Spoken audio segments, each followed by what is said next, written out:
আছে। প্রথমেই যেটা বলি সেটা হচ্ছে অর্জুনদা, তুমি বললে যে ওনারা জানিয়েছেন সিবিআই যে we will give you a satisfactory result, তাই তো? তার মানে ওনারা জানেন, আমাদের মনে হচ্ছে যে ওনারা জানেন স্যাটিসফ্যাক্টরি কোড। হ্যাঁ, we will try, আমি শুনতে পেলাম না ট্রাই শব্দটা, মুছে দিলাম। আমি ধরে নিলাম will, because they cannot try, CBI cannot say try, কেউ মানে আমাদের পুলিশও পারবে না, ওরাও বলবে ট্রাই করব, এত কিছু শিকার তো আমরা হতে পারবো না, এনাফ হয়ে গেছে। they will give us, আমি ধরে নিচ্ছি। এবারে তার মানে আমাদের ধরে নিতে হয় যে ওরা জানে যে স্যাটিসফ্যাক্টরি কি, আমাদের কিসে স্যাটিসফ্যাকশন হবে। দুটো ধারণা আলাদাও হতে পারে কিন্তু। হ্যাঁ, এইটাতে আমার টনক নড়লো হঠাৎ। তার মানে যতদিন না সেই দিনটা আসছে যেদিন নাকি ওনারা স্যাটিসফ্যাক্টরি রেজাল্টটা আমাদের দেবেন, ততদিন আমাদের গলা ফাটিয়ে ফাটিয়ে দিন রাত জেগে জেগে মুখে রক্ত তুলে তুলে ডিফাইন করে দিতে হবে যে what will make us satisfied. বারবার ওদের কাছে পৌঁছে দিতে হবে, 5টা পয়েন্ট ওইটা বারবার দেখাতে হবে, বারবার গলা ফাটিয়ে ফাটিয়ে পৌঁছে দিতে হবে যে this is what will make us satisfied, এইটা দাও তাহলে স্যাটিসফ্যাক্টরি রেজাল্ট হবে। তোমাদের স্যাটিসফ্যাক্টরি রেজাল্ট আর আমাদের স্যাটিসফ্যাক্টরি রেজাল্টের সংজ্ঞা যেন আলাদা না হয়। আমরা যেটাতে স্যাটিসফাইড হবো সেটাই দাও, এটা খুব ইম্পর্টেন্ট। তার মানে ওই শেষ দিন পর্যন্ত 5 তারিখে শুনানি টুনানি ওসব কিছু না, ও তো হবে, শুনানি তো হবে কেস যখন চলছে। বিষয়টা হচ্ছে যে ওই শেষ দিনের যে শুনানি, সেই দিন পর্যন্ত এই গলা ফাটিয়ে যেতে হবে। মাঝখানে একটা পুজো চলে এসেছে, ঘটনা চক্রে কি করা যাবে, অনেকেই মনে করছেন যে দারুণ ভারী মজা হয়েছে, কিন্তু আমরা তো জানি না কি, মানে আমরা জানি যে কিচ্ছু মজা টজা হয়নি। পুজোও হবে, আমাদের আন্দোলনও চলবে, তো চলবে, পুজোতে কিচ্ছু থিতু হবে না, এটা আমরা জানি।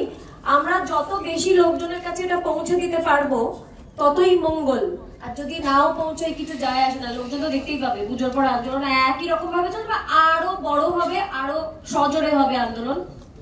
একটা জরুরি কথা, সেটা হচ্ছে আমি এটা কনভেনশন গুলোতে আসাটা জরুরি আমার মনে হয় আমার নিজের জন্য বেশি করে, কারণ আমি সিনিয়র ডাক্তার বাবুদের কথাগুলো শুনতে খুব আগ্রহী থাকি সবসময়। মানে যতবারই ওনারা বলেন না এইভাবে যে তোদের পাশে আছি শেষ দিন পর্যন্ত, তোদের পাশে আছি শেষ দিন পর্যন্ত, যেহেতু আমি দেবর্ষী, বিপ্রেশ, কিঞ্জল এদের সঙ্গে অনেকটা সময় কাটাচ্ছি, আমার যেন মনে হয় যে আমাকেও ওনারা বলছেন এই কথাটা যে তোদের পাশে আছি শেষ দিন পর্যন্ত, যেন আশীর্বাদের হাতটা মাথায় পাচ্ছি, তাতে ভীষণ মনোবল বাড়ে আর কি, বোঝাতে পারবো না কতটা।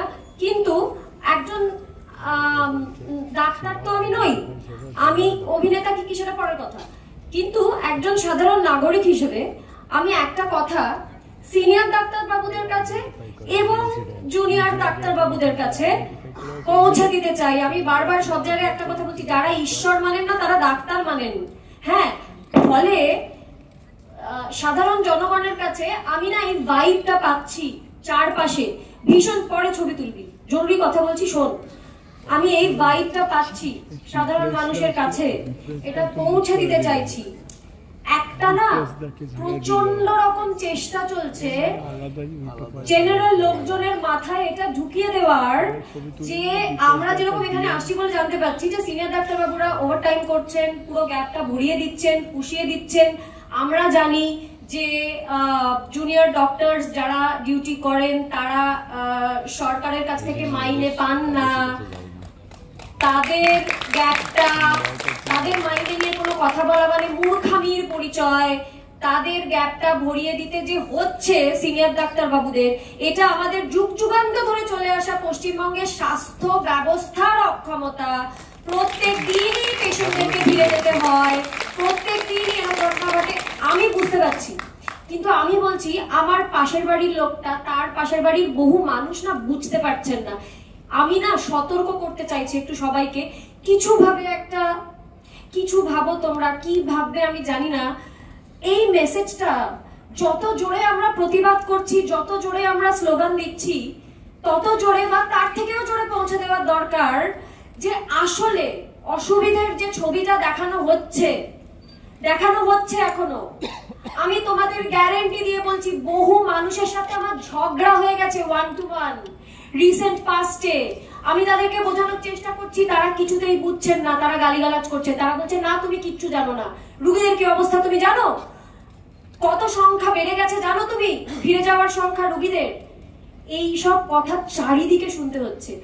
আমাদের কোনো যেন তেন প্রকারে কিছু ভাবে একটা এই মেসেজ খুব শিগগির, আমি বলছি দেরি না হয়ে যায়, খুব শিগগির জনগণের কাছে পৌঁছে দিতে হবে যে এই ছবিটা মিথ্যে ছবি।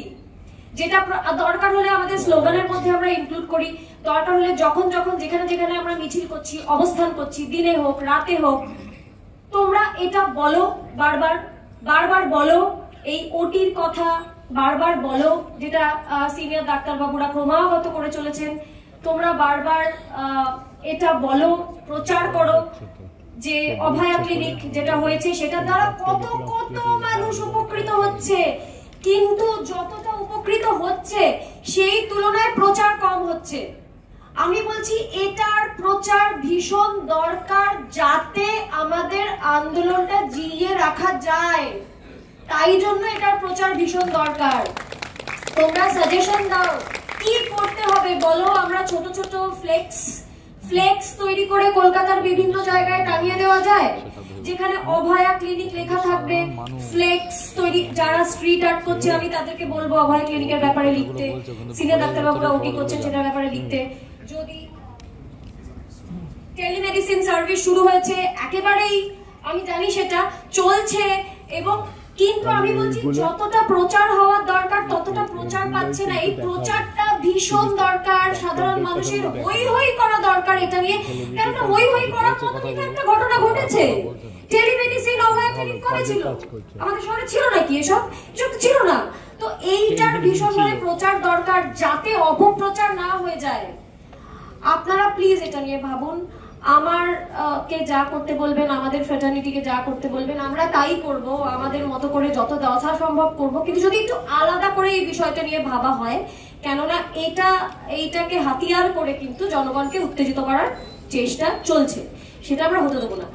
আর একটা কি মনে করে এলাম বলবো, জরুরি কথা, হ্যাঁ, সেটা হচ্ছে যে আমাদের এই আন্দোলন যে দুর্নীতির বিরুদ্ধে, এই যে মিস্টার ঘোষ, সন্দীপ ঘোষ না, হ্যাঁ মনে থাকে না নাম, কেনই বা মনে রাখবো নাম হঠাৎ, যাই হোক, হ্যাঁ।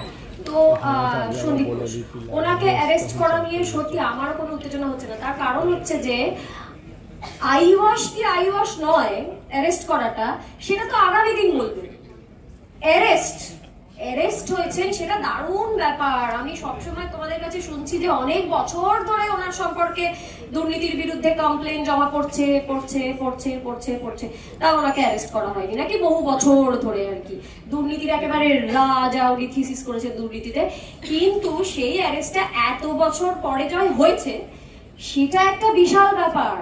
কিন্তু তাই জন্য আমরা এটাই ধরে নেব না যে চুরি করাটাই তো স্বাভাবিক, তাই যে চুরি করলো না তাকে পুরস্কার দিতে হবে না, ধরা যে হয়নি সেটাই যেন স্বাভাবিক, তাই ধরা অ্যারেস্ট করা হলো বলে আহা কি আনন্দ আমরা নাচি, এটা নয়। মানে আমার মোটা কথায় আমি বুঝতে পারিনি যে এই অ্যারেস্টের সঙ্গে কি সরাসরি এই খুনের যোগাযোগ আছে।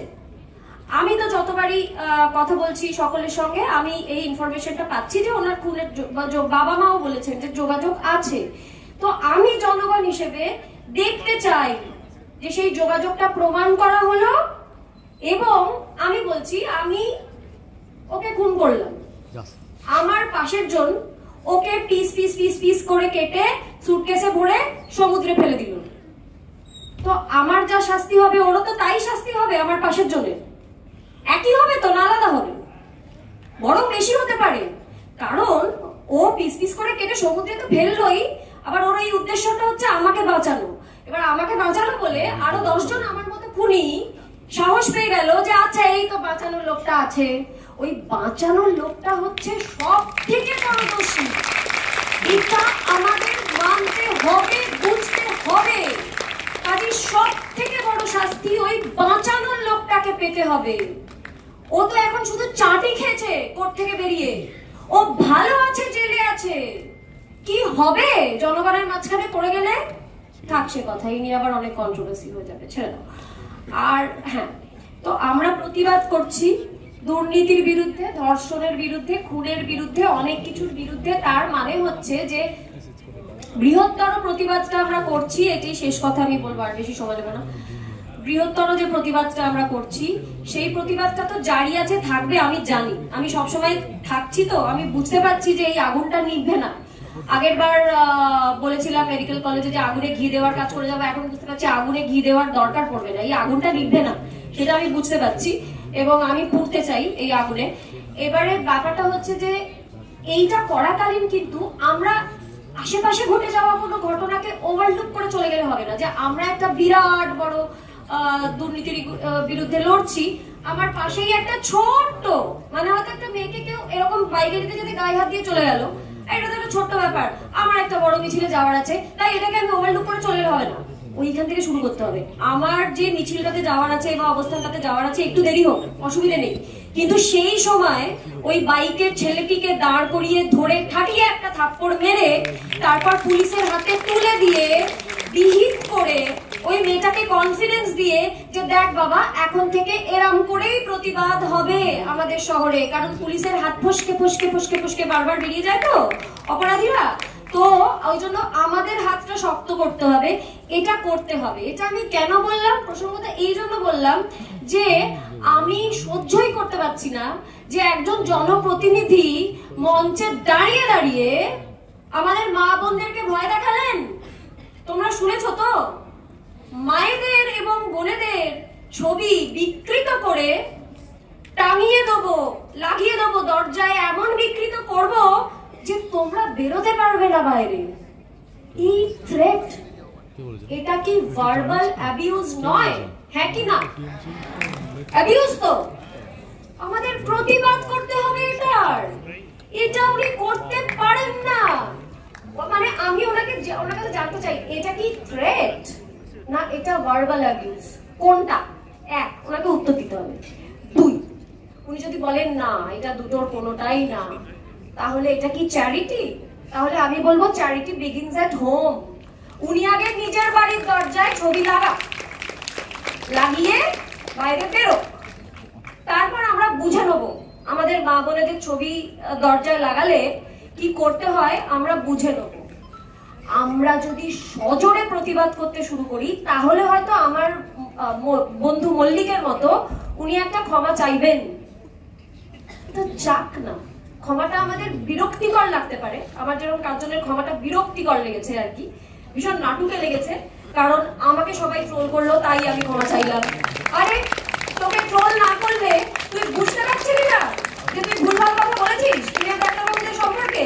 ধরো আমরা ট্রোল করলাম না, তো তুমি ক্ষমা চাইবে না, এবার কি বড় বড় কথা? তো ওরকম নাটুকে ক্ষমাই উনি চাক, কিন্তু চাক এত বড় একটা ভার্বাল অ্যাবিউজ আমরা সহ্য করব না। আমরা এখন থেকে কোনো ফিজিক্যাল অ্যাবিউজ, কোনো ভার্বাল অ্যাবিউজ, কোনো ইমোশনাল অ্যাবিউজ, কোনো অ্যাবিউজ, আমি বলছি কোনো প্রকারের অ্যাবিউজ সহ্য করব না। আর আমার পাশেই যে ঘটনাটা ঘটবে, সেই ঘটনাটাকে এতটাই বৃহত্তর আকার দিয়ে দেবো এই মুভমেন্টের মতো, যেন লোকজন আমাদের বলে যে বাবারে বাবা, এরা কি বাড়াবাড়ি করছে, ছোট্ট একটা ধাক্কা মারার জন্য একেবারে আকাশ ভেঙে পড়ছে মাথায়, এটা যেন লোকজন আমাদের বলে। কেন আমাদের পুলিশ তো পারে না কেস সলভ করতে, সিবিআই এর হাতে তুলে দেয়, তারপরে কাউকে ধরতে গেলে হাত ফসকে পালিয়ে যায় অপরাধীরা, তো এগুলো তো হয়। তাই জন্য আমরা ভীষণ বাড়াবাড়ি করব এখন থেকে। যখনই কোনো ছোট্ট কিছু একটা ঘটবে পাশে, আমরা এত বাড়াবাড়ি করবো, এত বাড়াবাড়ি করবো, এত বাড়াবাড়ি করবো, যে আমাদের বাড়াবাড়ি দেখেই যেন অপরাধীরা ভয় পেয়ে যায়।